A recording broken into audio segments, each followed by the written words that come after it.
Hello everyone, welcome back. In this video, we'll be discussing about the last problem of today's weekly contest, palindrome rearrangement queries. If you look at the number of accepted solution versus number of users tried, it might look like it is a very hard problem, but I would say it is not that hard. Rather, it is more implementation heavy. So, anyways, I am very confident if you stick till the end, you will not only be able to understand this problem, but the thought process to apply while solving these kind of problems in future.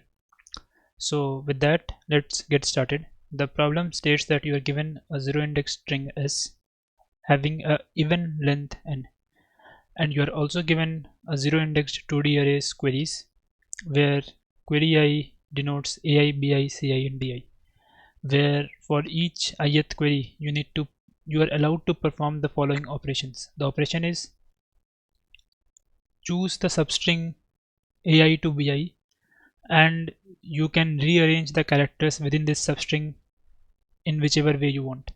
Similarly, for all the characters within the substring ci to di, you are allowed to rearrange them in any way you want. Now for each query, your task is to determine whether it is possible to make S a palindrome by performing the operations or not.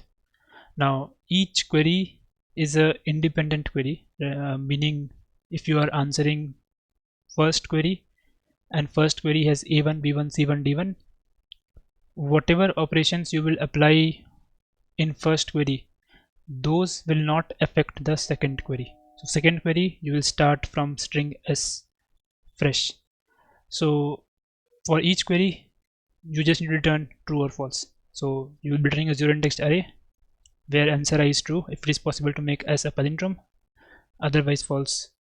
So let's take an example. Let's say S is ABC ABC and first query is 1135. It means you are allowed to shuffle the characters in the substring 1 to 1. So 1 to 1 is just one character, right? B. So no shuffling is possible indeed. So this will remain as it is. Second operation is you are allowed to shuffle anything between 3 and 5. So 3 and 5 is ABC. So you are allowed to shuffle these characters among themselves. So one way you can shuffle this is you can make this ABC to CBA, and that will make this entire string ABC CBA, which indeed is a palindrome. So using these operations you are able to transform this string to a string which is palindrome, and hence the answer here is true. Similarly for this one as well, if you try, you will be able to perform some shuffling such that the resultant string is a palindrome, and hence the answer here is true as well, right? So hope the problem statement is clear. Now how to solve this? So first thing to note here is there are lot of queries. So number of queries we have is 10 power 5.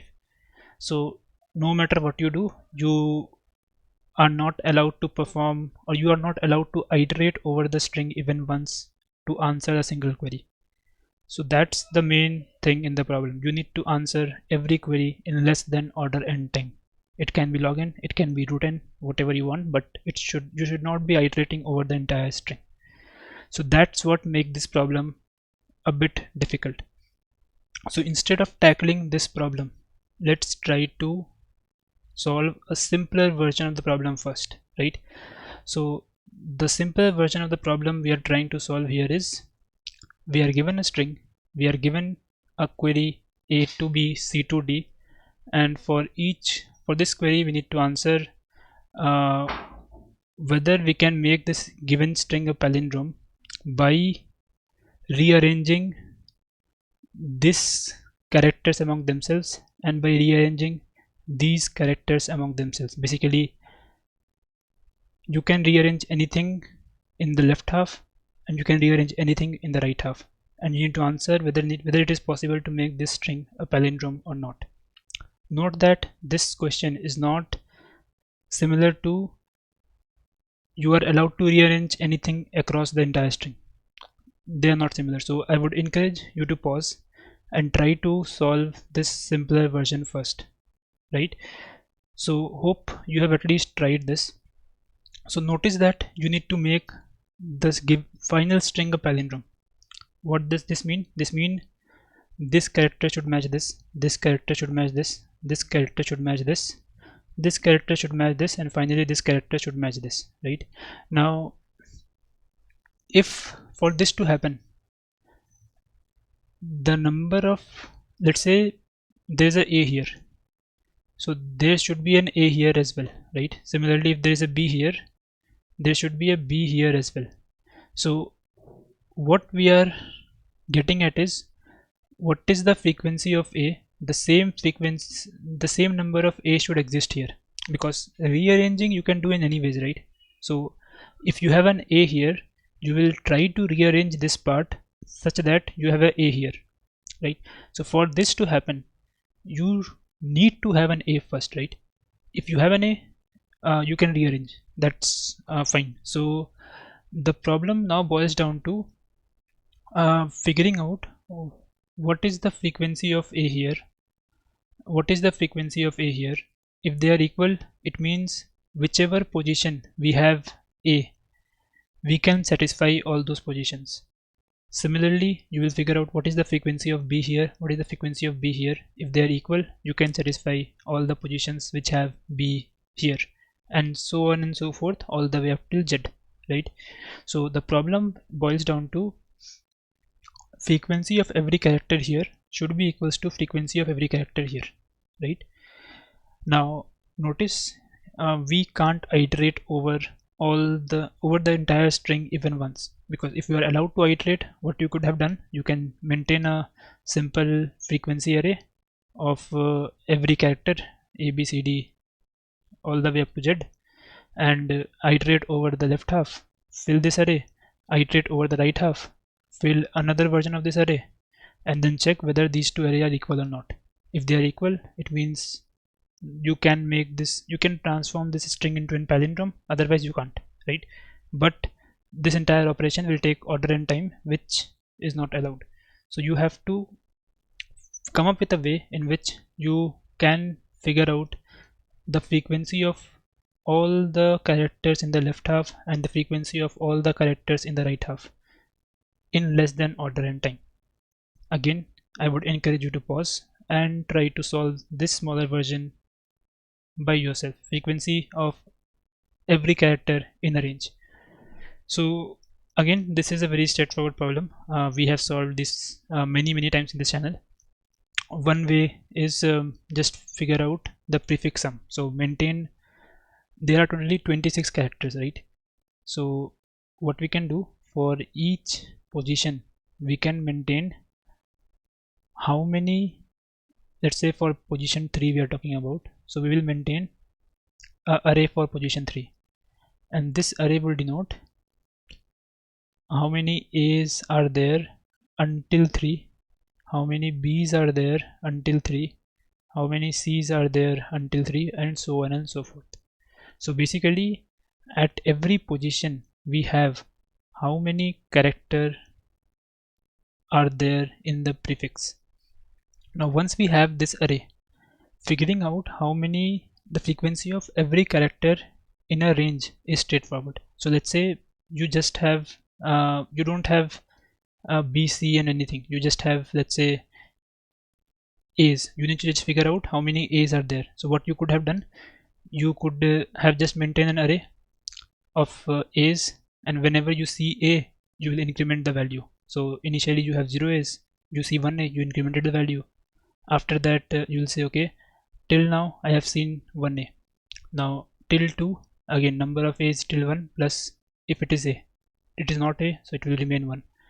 Again at 3, number of a's till 2, which is 1, plus, is this a? Yes, so I have seen one more a, so number of a's till 3 is 2, and so on and so forth. So you will fill this array.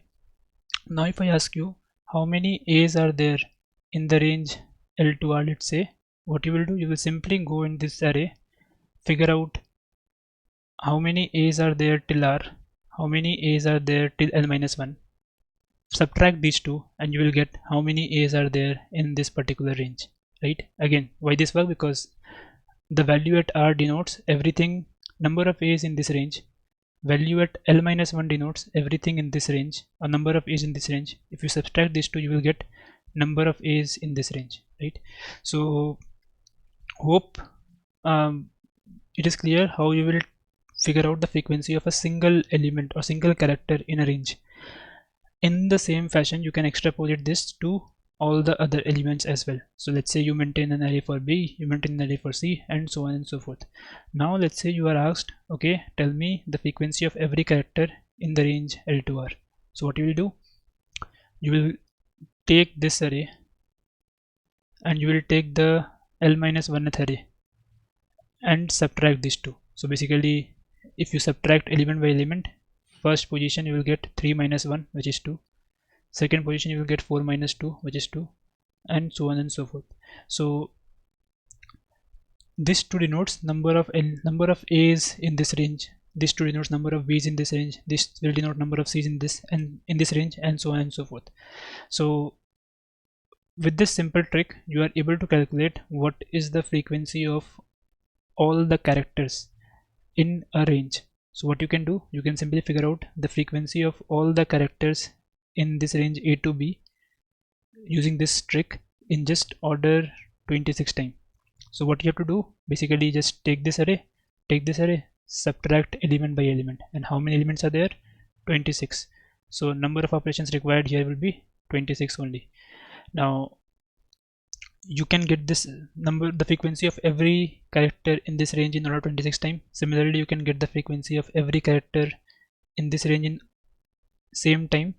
You can simply check for equality, again that will take order 26 time, and you will be able to figure out whether the frequency of every character is equal or not. And if they are equal, you will say it is possible to make to rearrange into a palindrome, otherwise it is not possible. So roughly in order C time, you are able to answer whether you can convert the given string into a palindrome or not.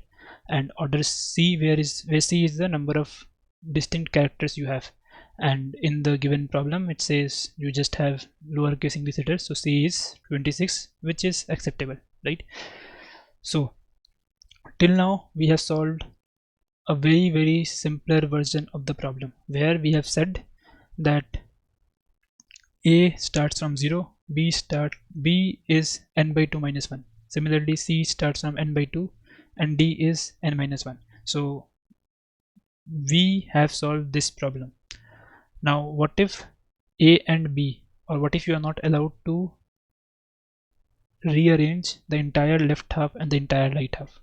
What will you do in that case? So let's talk about non-overlapping scenarios first. So before that, let's try to understand what exactly I mean by overlapping here, right? So let's say A and B is not fully covering the left and right half, right? So previously A was this, B was this, C was D, C was 5 and D was 9. But now let's say they are not covering the full left and right half. So A is 1, B is 2, and C is 8, D is 9. So in this case, what does this mean? This means that you are allowed to rearrange these two characters among themselves.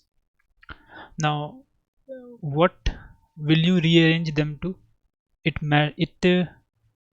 depends on what exactly we want there. So we want, sorry, not 6, it will be mapped to 7 and this will be mapped to 8. So it depends what we want here. So we want B here. So after rearranging, we would ideally want that we have a B here. Similarly, we want a B here. So after rearranging, we would ideally want that we have a B here. Now this is what you will want when you rearrange this A to B subarray or substring. Now when you rearrange this particular substring, what will you rearrange this to? Basically you want to make this position equals to this position and this position equals to this position, right?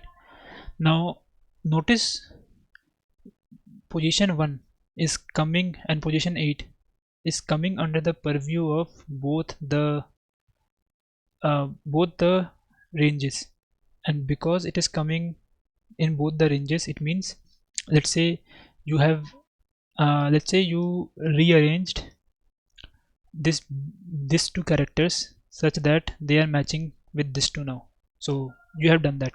Now because you are allowed to shuffle these characters as well, after you have mapped them, it might happen that this string will rearrange them and now it is not matching, right? Because a single character is controlled by two different shuffling, it makes this problem a bit harder, right? So before solving this problem, let's try to solve the problem where there is no overlapping between the ranges, right? So this is one such example. So in this example you can see this will control these two ranges. Basically this part should be equivalent to sorry, not 5 and 6 again, it would be 6 and 7, right? So this range should be covering these two characters. So you can shuffle these two to map these two, right? And from the right side you can shuffle these two and this should map to this two. So whatever shuffling you will do here will not affect this one and vice versa. So given you have these kind of ranges, so your query consists of A, B, C and D where they are not interfering with each other. In other words, they are not overlapping. Can you solve the problem? So the new problem is, given the ranges which are not interfering with each other, figure out whether the given string, whether you can transform the given string to a palindrome or not. So I would encourage you to pause and try to think about the solution here by yourself. So the solution here is again straightforward. Notice you are allowed to rearrange these characters and you already know what will be the final values at each place, right? So this problem is a mini version of the previous problem that we have solved. So here we are allowed to rearrange these characters and we want that whatever we will rearrange, it should have the same values here. So if we want the same thing to happen here, or in other words we want this entire thing to be palindrome, these two characters should map in reverse order with these two characters, right? So this character should be B and this character should also be B. So in other words, what you want is arrange this in reverse order of this, which in turn means that whatever characters exist here, the same character you should have here, otherwise you will not be able to map them, right? So this problem is exactly equals to the previous problem. Basically figure out the frequency of every character in this range, figure out the frequency of every character in this range, and just see whether they are equal or not. If they are equal, all good. If they're not equal, you will not be able to rearrange these two characters such that they will be palindrome with each other, and when they will not be palindrome, the entire string will never be palindrome. So you can simply return false. So this is one criteria for these two characters. Now what about other characters? So we have 0, 1 as well. Now 0, 1 and 8, 9, like these two will 0, 1 should map with 8 and 9, and you are allowed to change 8 and 9. So again exactly same problem, you are allowed to shuffle this and you already know what should be the values here. You know if 0 and 1 should map with 8 and 9 in palindromic fashion, 0, whatever is at 0 should be at 9, whatever is at 1 should be at 8. So again the same thing, you want to figure out what is the number of what is the frequency of every character in this range, frequency of every character in this range, and if they are equal, then all good. So with these two things you have now covered that 0, 1 is matching with 8, 9 2 3 is matching with 6 7. Now we still have these characters uncovered. In other words, you still don't know whether you will be able to make a palindrome with these remaining characters. Now because these remaining characters doesn't have any operations on it, whatever exists here should map exactly in palindromic way in the right half. In other words, if there is a string ABC in the ABC remaining in the left half, there should be in the right half there should be CBA remaining, right? Otherwise we can't make a palindrome because because we can't apply any operations on these remaining characters, they better match, otherwise the entire answer would be false. So now your job is, given a range in the left, let's say L to R, and a range in the right, L dash to R dash, figure out whether this is palindromic with this. Basically L should map with R dash, L plus 1 should map with R dash minus 1, and so on and so forth. So figure out this thing. So that's the new problem. If you are able to solve this, non-overlapping scenario is solved. Basically you will first figure out the ones which you can modify, and for all the ranges which you can't modify, you can simply see if they are actually palindromic already or not. And again, you can't iterate over everything in L to R because that will take order and time, so you have to come up with something efficient here as well. So this is the new problem. Given ranges L to R and its corresponding L dash to R dash, figure out whether they are palindromic with each other or not in less than order and time. So again, I would encourage you to pause and try to solve this by yourself. A hint is hashing. So the solution is straightforward. You will hash this thing, right? And you will hash this thing in opposite order, not in 6 7 8, but rather 8 7 6. So if you hash in opposite order and if you hash this in forward order, they should be matching because they should be equal string, right? If they are palindrome. If they are not matching, it means they are not palindrome, right? So let's now figure out how to perform hashing on a string. If you already know about hashing in detail, feel free to skip the next 5 minutes of the video. The timestamp will be there in the description down below. Otherwise you can watch this section as well and understand what I'm trying to convey here. So what is hashing? Hashing basically is given a string, you need to represent this string as a number x, such that if you are given any other number or any other substring and you also figure out a number y, x should be equals to y only when this string is equals to this string. Otherwise x should never be equals to y. Their hashing is probabilistic algorithm. It means there is a probability that they will not be equal if the string is not equal, but you need to come up with an algorithm that minimizes the probability so that you can live with it, right? So one way of hashing is very simple. You can say that, okay, every time I see A, I will put it as 1. Every time I see B, I will put it at 2, C 3, D 4, and so on and so forth. So A you map to 1, B map to 2, and so on and so forth. Now let's say you have to hash this BAB. Now if you have to hash BAB, what you can say, okay, I will just add these numbers and I will have 5. So when hash of BAB is 5. So this is a valid hashing algorithm, but the probability that the hash value you get will not collide with any other string which is not equals to BAB is very high here. Why?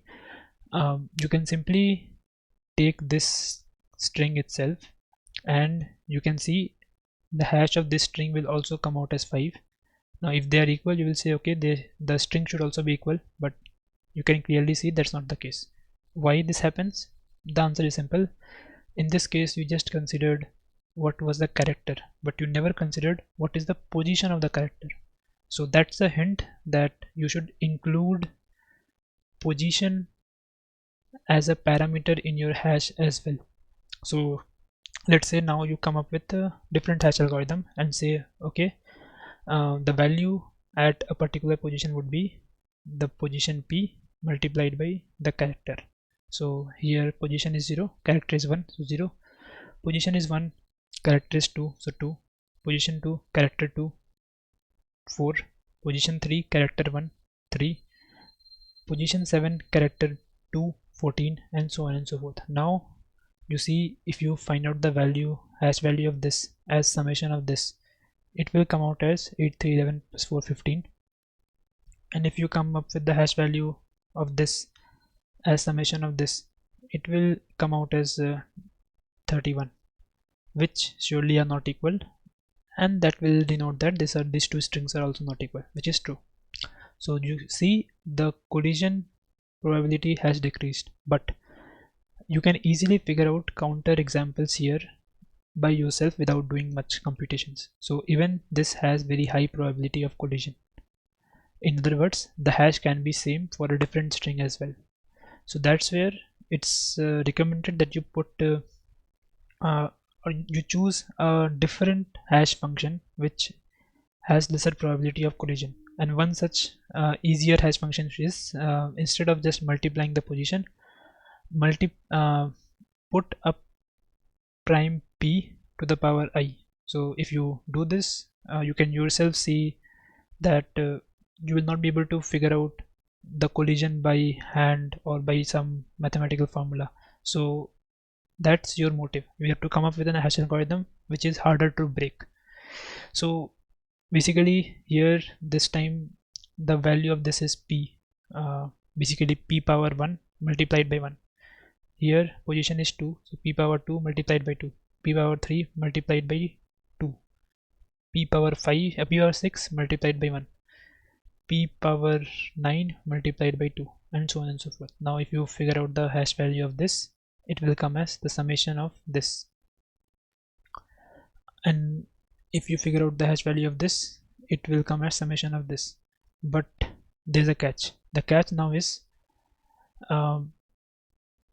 you have p power x. Now if you figure out the hash values here, they will never be equal because there is a position factor as well. Basically if you just figure out the hash value of BAB as an only string, you will get 2p, p square, and 2p cube. So this will be your hash value if you just have BAB as a string, not this entire string, but BAB is a part of this, and here the hash is coming as something else. So why? Because B was at position 3, but you want the hash such that BAB is or has a distinct entity. So that's where what you can do, you can simply divide this entire thing by p square and you will get the exact same thing, right?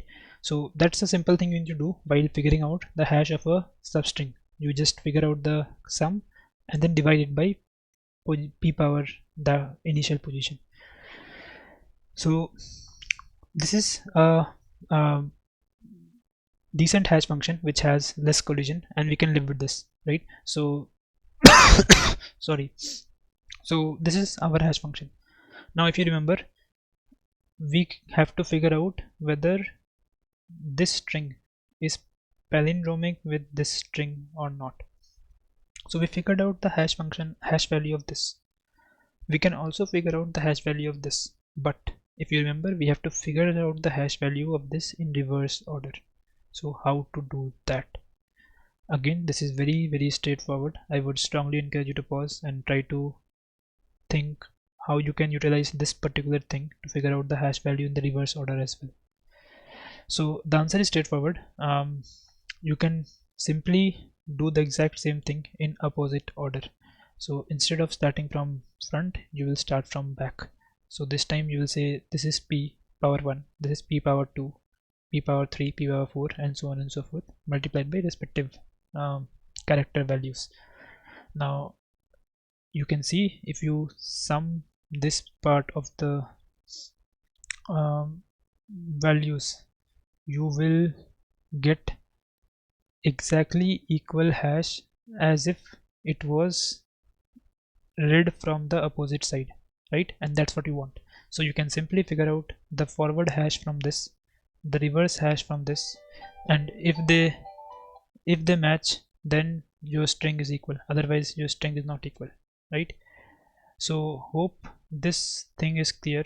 You can rewatch this section if you still have doubt, and I'm sure you will be able to get this.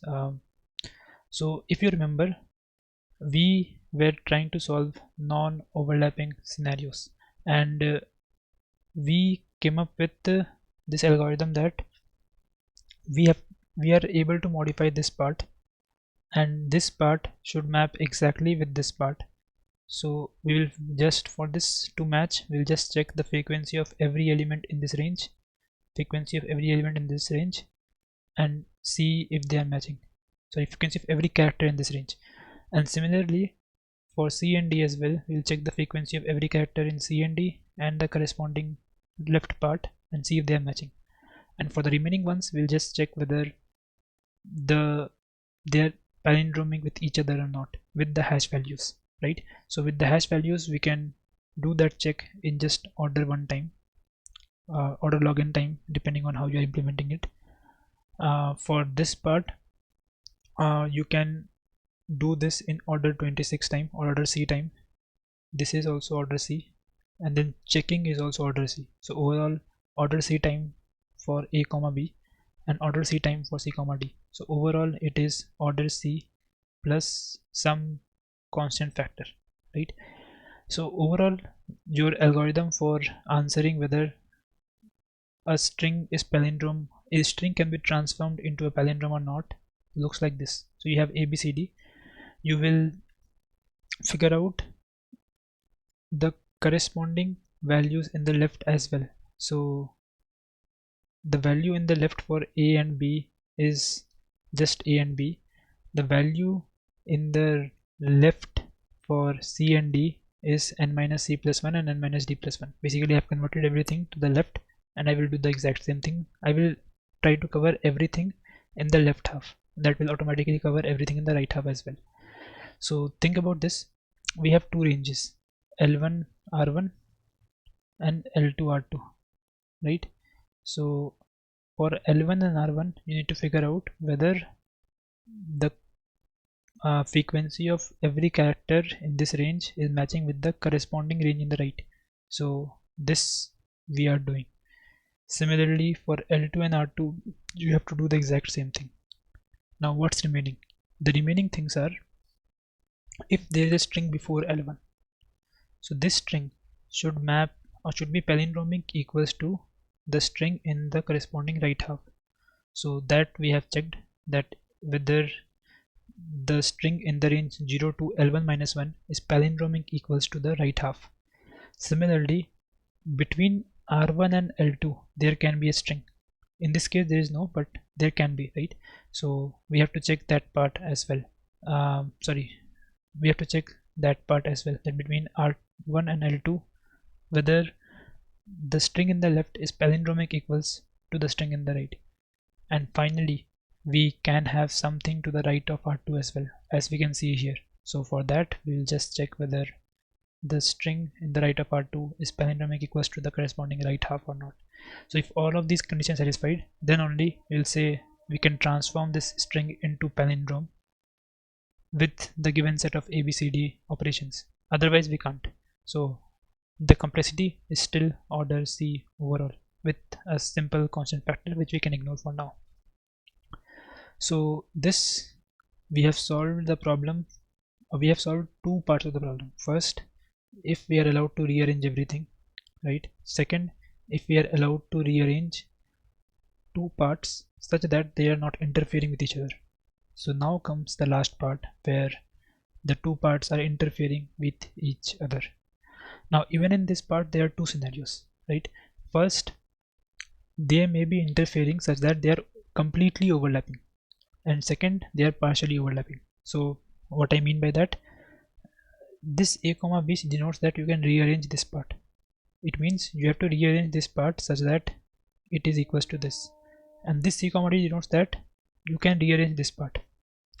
So if you are allowed to rearrange a bigger part itself, why you will care about this operation, right? Because if you rearrange this part anyway, you are allowed to rearrange the left half, that part as well, the other part as well. So if it is overlapping or fully overlapping, you can simply ignore the smaller one and just focus on rearranging the larger one and making it equals to the corresponding right half. So what you will do in this kind of scenario, or in fully overlapping kind of scenario, you will just figure out whichever range is larger, and for the larger range you will just figure out whether the frequency of every character in the range in the left and the right corresponding right half are equal or not. Again, this will take order c time. And finally, for everything else you can't modify them, right? So what you will do, you will simply check for everything that is left whether I can convert that, or whether that is already equals to or palindromic equals to the right half or not. And how we do that? The exact same hash function that we discussed. So that will also take order 1 time. So fully overlapping scenario also, you have solved this in just order c time. The pseudo code is very straightforward. It will look something like this. If it is fully overlapping, you will just get a single range L2R from ABCD. That's easy to find out. You can do it yourself. And once you have this, you can just simply check whether the range before this is palindromic equals to the range after the corresponding right half. So is palindrome 0 to L minus 1, and similarly the range after this should be palindromic equals to the corresponding right half. So everything after r plus 1 should be equal to the corresponding right half as well. And finally, for L2R you have to just check the frequency of characters, and that you can simply check by using the function that we have discussed, the prefix sum values, right? So we are able to now solve for fully overlapping scenario. The only thing that remains is partially overlapping. So let's tackle that as well. So again, I would encourage, if you have watched this point from the beginning, I am very sure you have some thoughts around how to solve this. So I would strongly encourage you to pause and try to give this problem a thought again for a few minutes at least. So this is partially overlapping. Why? Because this part should be modifying this part, right? Or basically you are allowed to rearrange this part, which will basically mean that you will make this part equals to this part, and similarly you are allowed to rearrange this part, which basically means you will be making this part equals to whatever exists here.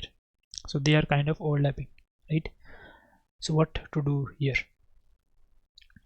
The obvious thing is to just think about convert this to non-overlapping things first, because we know how to solve non-overlapping ones very easily, right? So that's what we will do. How? Just think about it. We have this part in isolation. In other words, this part and the corresponding right half should be matching with just a rearrangement of this A to B only. C to D can't interfere with the index 3. So what you want is, when you will rearranging this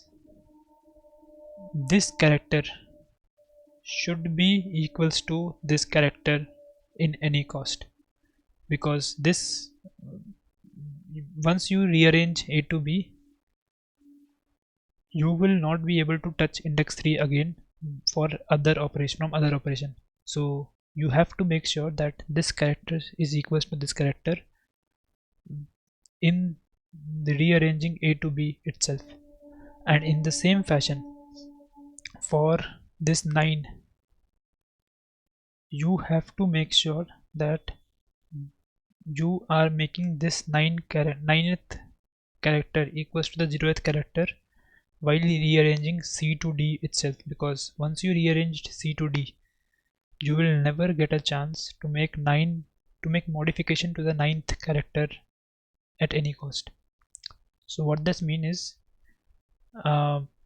we will isolate the characters. In other words, we know that this part is overlapping, so these two characters and the corresponding right characters are overlapping, but this character should be mapped to this character while rearranging A to B itself. Similarly, this character should be mapped to this character while rearranging C to D itself. So think about it, we are rearranging this A to B and we want the character at position 3 to be equals to B. So what you will do, you will simply check whatever is not overlapping. Do I have enough characters in A to B such that I can make up for the corresponding right half? In other words, in this particular scenario, we want to check whether we have one B in this entire A to B range. If we have one B, I will just put that B, I will just reserve that B for the index 3, and for everything else I don't care what will happen with that, because anyway that will be rearranged with C to D as well. So we will simply figure out what is the frequency of every character in A to B, right? And we will figure out what is the frequency of every character in the non-overlapping part of A to B, right? In this case only this character. And we'll see if we have, for every character here, if we have enough character that can satisfy the need. If there is not enough character, answer is straight away false. Let's say there is a C here, right? And in A to B there is no C. So no matter what you do, you will not be able to make this character equals to this character in the final string. So the answer will be false. So you have to satisfy 6th character with A to B range itself, because that's your best bet, right?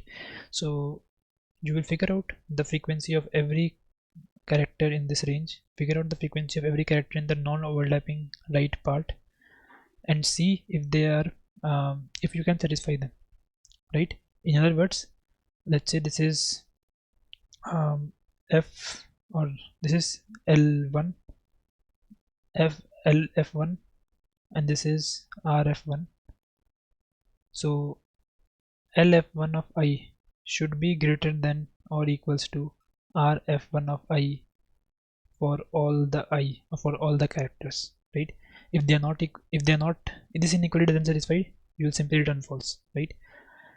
And in the very same fashion, for D, or sorry for the 9th character, only bet is for 9th character to match with 0th character, you have to make sure that whatever you have in this range is sufficient for the non-overlapping part, because overlapping part again that will be maintained differently. So whatever you have in the non-overlapping range should be sufficient for the non-overlapping part in the right side, or the left side.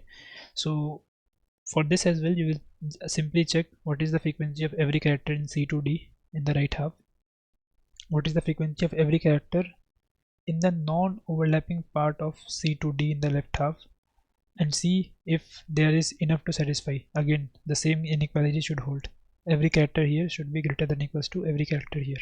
That's only when this inequality, when you can satisfy everything in the left half. So if you are able to do so, it means you have satisfied everything which is not overlapping in the left and the right half.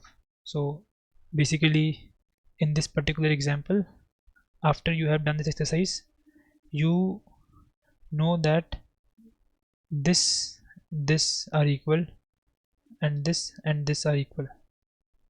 You know that for sure. Now only thing that remains is the overlapping part. So remember, you have subtracted something. So what you have used from A to B, you have used everything that comes here.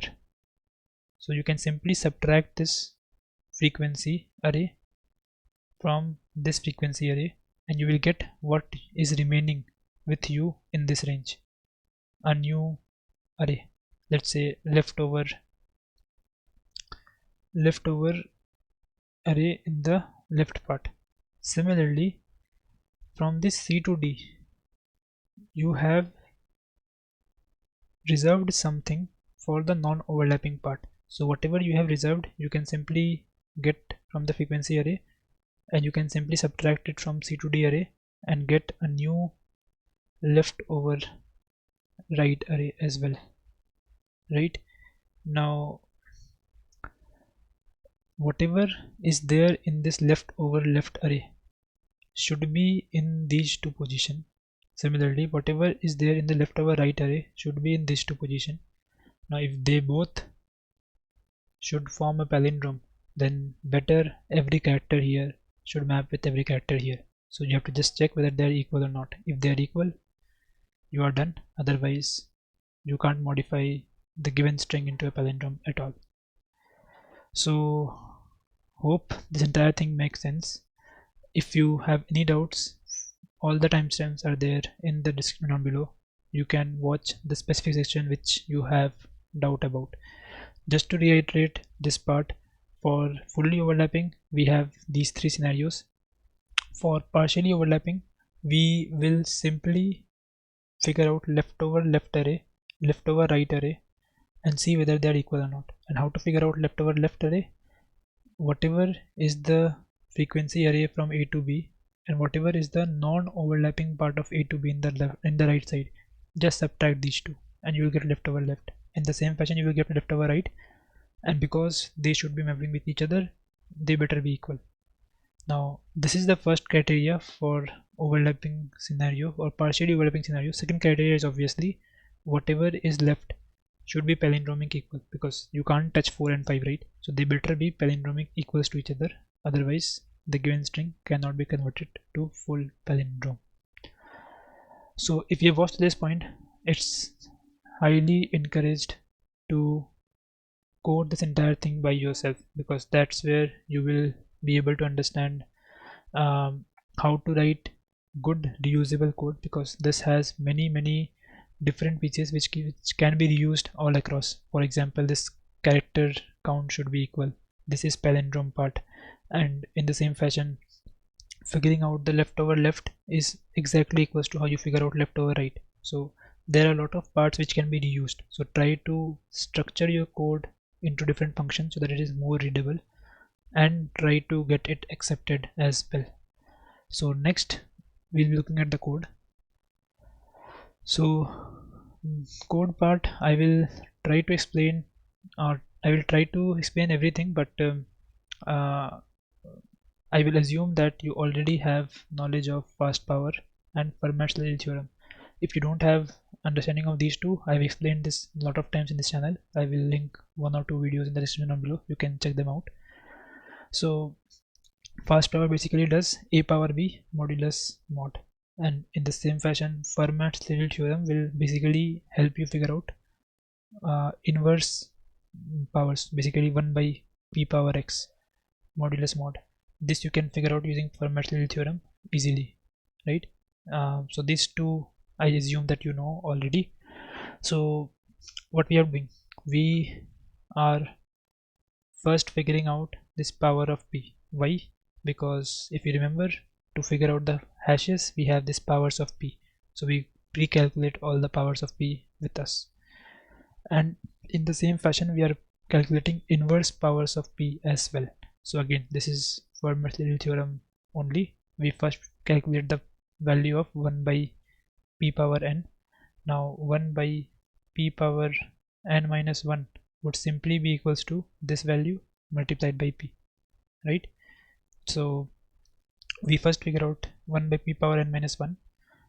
1 by p power n, and after that we just multiplied everything by 1 everything by pp, and we kept on getting the lower powers as well.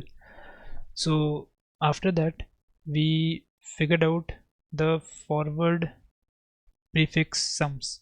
In other words, this p 2 plus 2p square plus 2p cube and so on and so forth. And after that we figure out the reverse prefix sum as well, this part, right? And finally we figured out this count values as well, basically this pieces. So what we are doing, we are simply saying count of ch of j should be equals to count of ch of j minus 1. Basically what we are saying, this entire thing is equals to this entire thing. Only difference is whatever character is here, only that position will be incremented, everything else will be same. So we make them equal. Whatever character exists there, we just incremented that, and everything else is exactly same. After that we are now processing queries one by one. So as discussed, we will figure out we will turn everything to the left, because that's where we will help us understand whether it is overlapping, partially overlapping, fully overlapping, and so on and so forth. So we first check whether it is intersecting or not. If it is intersecting, then we will do something, but let's figure out what we will do if it is not intersecting. So as discussed, if it is not intersecting, this will be our algorithm. So we will simply see whether the left part, basically everything before L1, if they are palindromic equal with its corresponding right half. So we are checking if L1 is not 1, that means, so everything here is 1 indexed. So I have added +1 everything to every index here, so that everything is 1 indexed. Now if L1 is not 1, it means there is something in the left.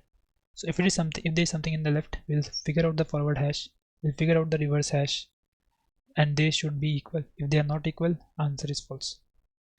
Similarly, there can be something in between R1 and L2 as well.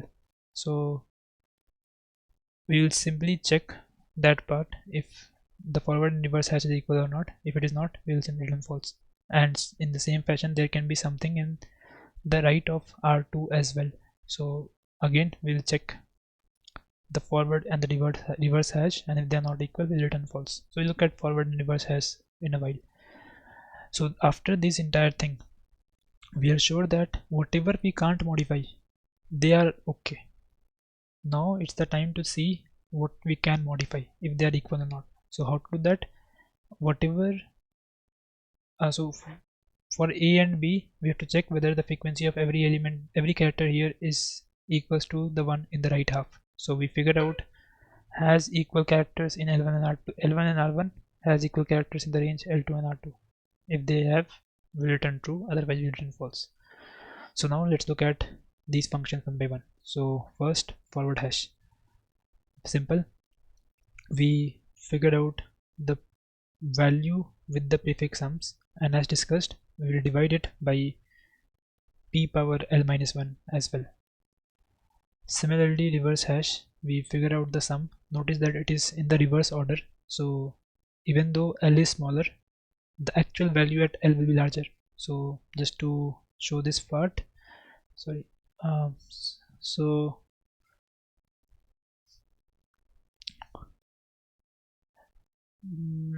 yeah, so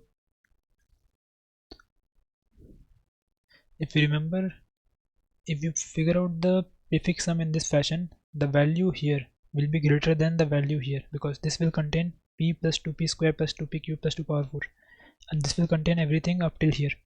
So to figure out this value, you have to subtract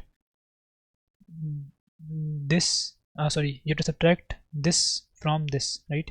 So that's why L is in the front, whereas in forward hash, if you see, L is in the right in the subtraction part, right? So that we figure out the reverse hash as well. And finally, has equal characters, we figure out the corresponding right half. Once we have right half, we just figure out the character count in each of them and see whether they're equal or not. How to figure out character count? Simple.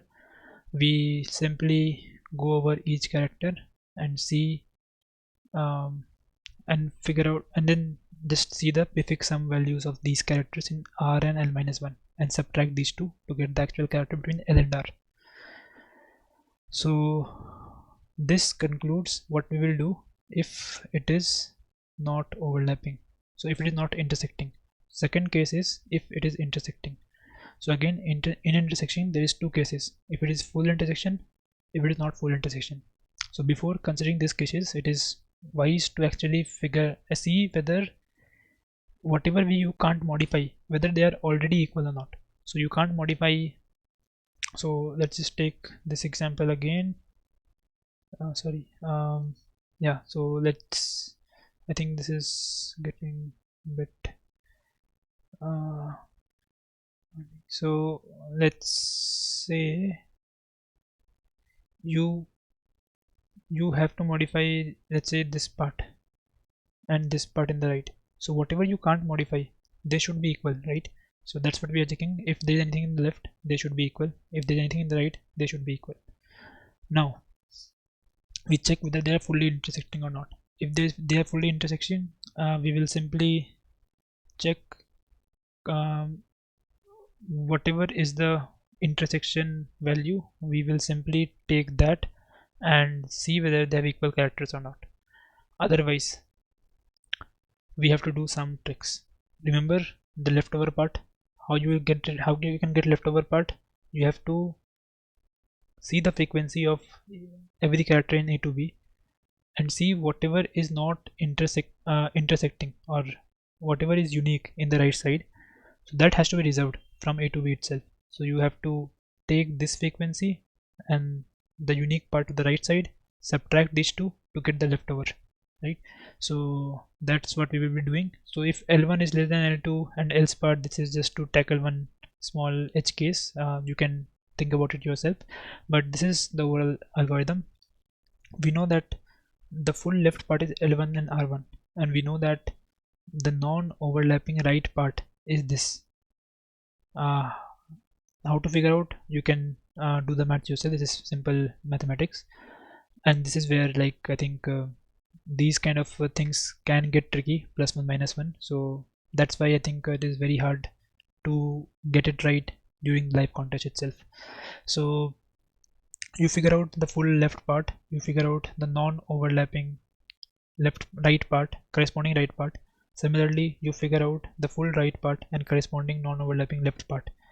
So you will simply figure out the character differences between this and this, because you have to reserve all of them. And in the same fashion, you have to figure out the character differences between this and this. So you have to reserve all of them. So once you figure out the character differences, you will simply check. So this is leftover, right? Leftover from left, leftover from right. You will simply check if leftover has negative values. It means you don't have enough character in the left to satisfy the demand in the right.